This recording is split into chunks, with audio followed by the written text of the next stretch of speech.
Hey baby, I hear the blues are calling, tossed salads and scrambled eggs. Oh my.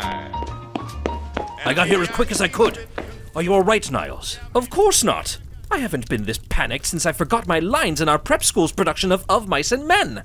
But you played a rabbit. It was a silent role. Exactly. I gave 3 monologues. Oh yes, I do recall the audience's rapturous applause when Lenny finally squeezed the life out of you. Anyway, tell me what happened here. Maris and I were having an argument. Somehow she found out about my secret affection for Daphne and threatened to have her deported. I went into a blind rage. I grabbed the feather boa around Maris's neck and, well, you might say in tonight's production, I played the role of Lenny. Cute, Niles. I can't wait to read the Seattle Times review of this domestic homicide. Wait, did you hear that? It sounded like a mouse getting run over by a bicycle. She's still alive! Quick, help her up! Right. Frasier, no! You're stepping on her neck! Dear God! I thought there was a fold in the sheet! You've killed her! Well, you killed her first! Oh, what are we going to do? We have to call the police! Let's not be hasty, Niles. Is there anybody else in the house right now? No. We gave the staff the day off so we can have some privacy. We've been trying to spice things up in the boudoir. I see. In fact, for the first few moments of being strangled, she might not have realized anything was wrong. Niles, I'm going to be sick. Can we please focus on the dead body?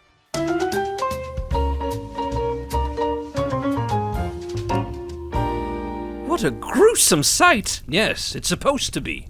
It's perfectly believable that she would hang herself with her own boa. A fragile end to a fragile woman. They'll see right through it. We'd be better off just confessing. Don't be a fool, Niles. If this got out, it'd be the end of your career. I don't suppose you've considered how it'd affect your career. I resent the implication. And I resent the off-center placement of my late wife. If she were any further to the right, she'd be campaigning in Florida. Stay focused, Niles. We need an alibi. Dad and Daphne know you called me in a panic. We could say you were writing a play and needed my help with the ending. I have always wanted to try my hand at a meaty 5-act play. Of course, to sell the alibi, you'll need to actually write the whole thing tonight. You know, 1-act plays are quite trendy right now.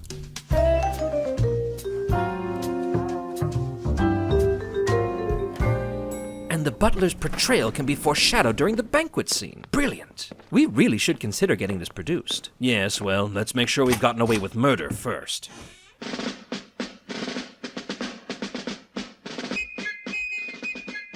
Frasier, did you invite a vagrant into your home? Of course not, Niles. You're saying he's not a vagrant? No, I'm saying I didn't invite him.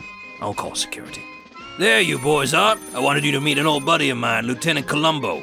Hey there, great to meet you both. You know, Dr. Crane, I heard what you said before.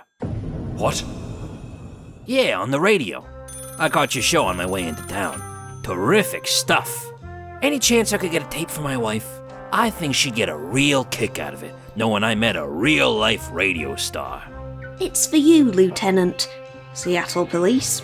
Thank you, Daphne. Hope you don't mind, Dr. Crane. I gave him your number in case they had to reach me. Frasier, I'm a little uncomfortable being in the same room as a bumbling policeman right now. Don't be silly. You're in the same room as Dad all the time. I'll be right down. Sorry, Marty. I've got to go. They want my help looking into a suicide. Oh, how terrible. Was it a recent suicide? Don't know yet. They said it could have happened weeks ago, but that's just based on how pale she looked.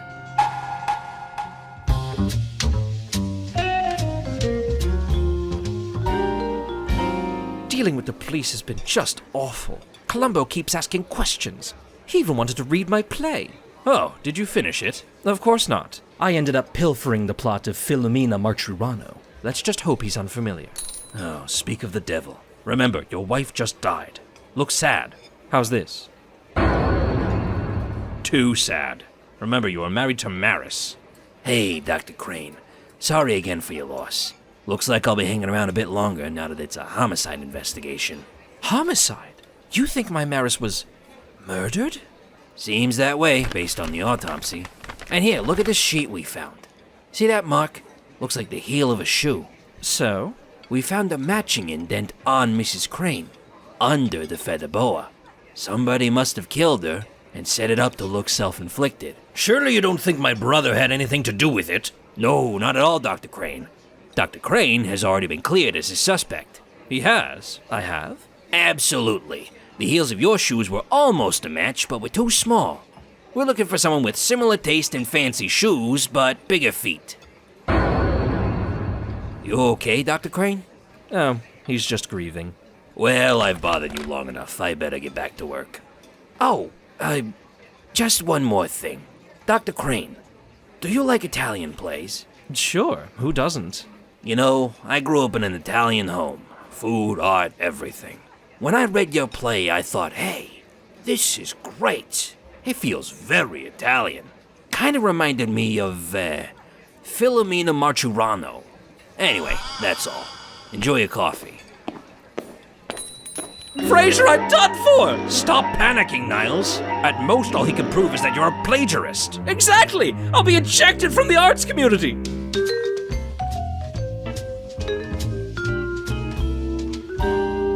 Alas, dear listeners, it's time for our break. Stay tuned for our second hour, where our topic will be paranoia, the lingering fear that something is lurking behind you, ready to strike. Oh, dear God.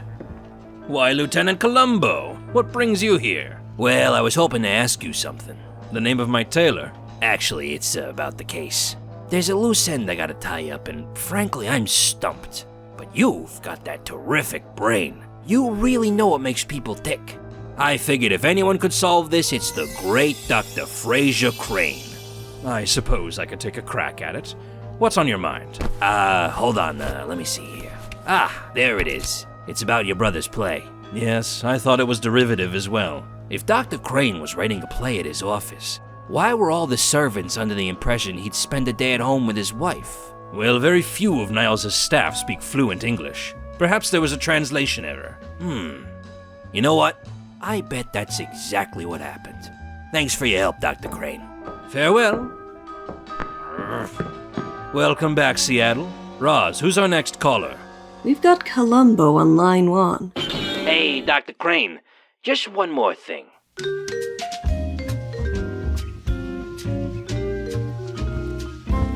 I can't take it anymore, Frasier. He's at the opera, he's at the wine club, he even sat in at my cigar addiction group. I thought it was a cigarette addiction group. It used to be.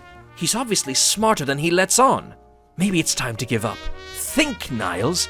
We won't be the only ones ruined. Dad will be branded a progenitor of killers, and without me to employ her, Daphne could end up living on the streets. No! And think of the good work we do as psychiatrists.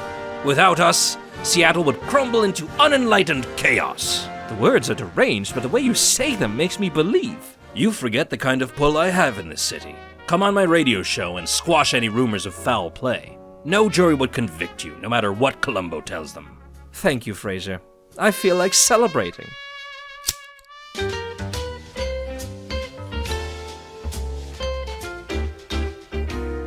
I bet we'll win a CB award for this broadcast. Perhaps a Pulitzer.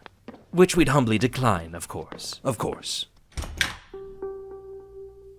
Columbo, you wear my patience thin. Somehow you've gotten it in your head that we are responsible for Maris's death.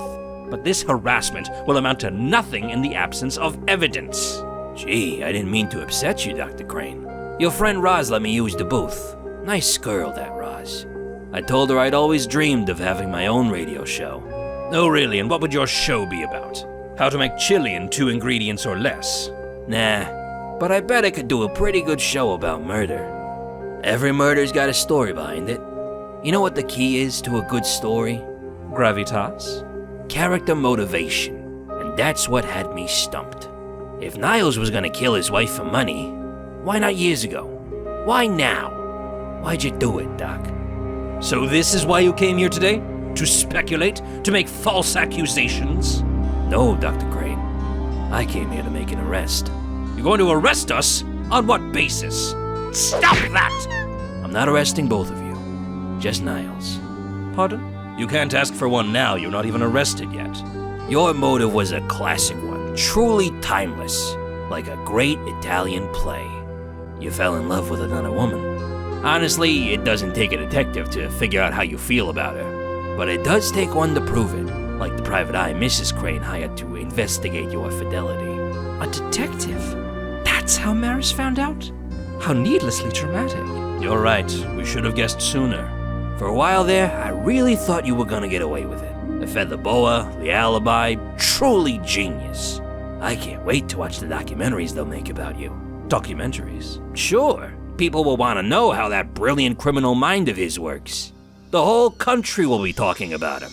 Dr. Niles Crane and the passion-fueled murder he nearly covered up. Oh, please! He couldn't even cover up that he wet the bed at minstrel camp! He tried to hide the sheets in his loot cubby! You think this man-shaped vessel of anxiety could have done any of this by himself? You think he's strong enough to hang a body all on his own? Even Maris's? His limbs are like angel hair pasta! The fake suicide, the alibi, it was all me! Hell, it was even my big fat foot that finished her off. And I got away with it, too! Got away with it? I don't understand. Didn't you just confess? Maybe to your uneducated mind it seems that way. I went to Yale and I'm not following either. I'm sure you thought you could manipulate me, appeal to my ego and get a confession. But the fact is you still have no evidence, and it's your word against mine. The people of Seattle respect and idolize me. They'll never believe the word of a bumbling Los Angeles detective. Now, if you'll excuse me, I have a show to do. Dr. Crane, your show started 2 minutes ago.